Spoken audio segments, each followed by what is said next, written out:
ട്രെയിനിങ്ങിൽ വളരെ ഇമ്പോർട്ടൻ്റ് ഉള്ളൊരു കാര്യമാണ് ബോണ്ടിങ് എന്ന് പറയുന്നത്.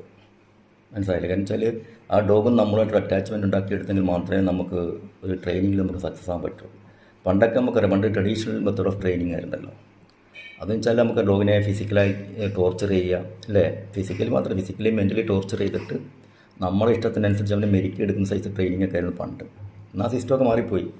ഇന്നിപ്പോൾ എല്ലാവരും ഡോഗിനെ ബോണ്ടിങ്, അല്ലേ, നമ്മുടെ ബഡ്ഡിയായിട്ട് കണ്ടിട്ടാണ് നമ്മൾ ട്രെയിൻ ചെയ്തത്. അങ്ങനെ ചെയ്യുമ്പോൾ അതിൻ്റെ ആ ഡോഗിന് നമ്മളോട് അറ്റാച്ച്മെൻറ്റ് കൂടുന്നതനുസരിച്ചിട്ട് നമ്മുടെ ട്രെയിനിങ്ങിൽ നമുക്ക് അതിൻ്റെതായ മാറ്റങ്ങളുണ്ടാവും. അപ്പം നോക്കി നിങ്ങൾ ഒബീഡിയൻസ് ചെയ്യുന്ന കണ്ടില്ലേ, ഉണ്ടാവും. നല്ല എന്ത് ഇതായിട്ടാണ് ചെയ്യുന്നത്. പക്ഷെ നമ്മൾ ഇതൊരു രാജപാളയുണ്ട്, ഇതിനൊന്നും നമ്മൾ ഫിസിക്കലി ടോർച്ചർ അല്ലെങ്കിൽ ചെയ്തിട്ട് നമുക്ക് പഠിപ്പിക്കാൻ പറ്റില്ല. അപ്പോൾ അവനായിട്ട് നമ്മൾ നല്ലൊരു ബോണ്ടിങ് ഉണ്ടാക്കിയെങ്കിൽ മാത്രമേ നമുക്കവനെ ട്രെയിനിങ്ങിൽ സക്സസ് ആക്കി എടുക്കാൻ പറ്റുള്ളൂ. റോൾ ചെയ്യുന്ന കണ്ടില്ല, അതൊക്കെ അവൻ സ്വന്തം ഇഷ്ടപ്രകാരം ചെയ്യുന്നതാണ്.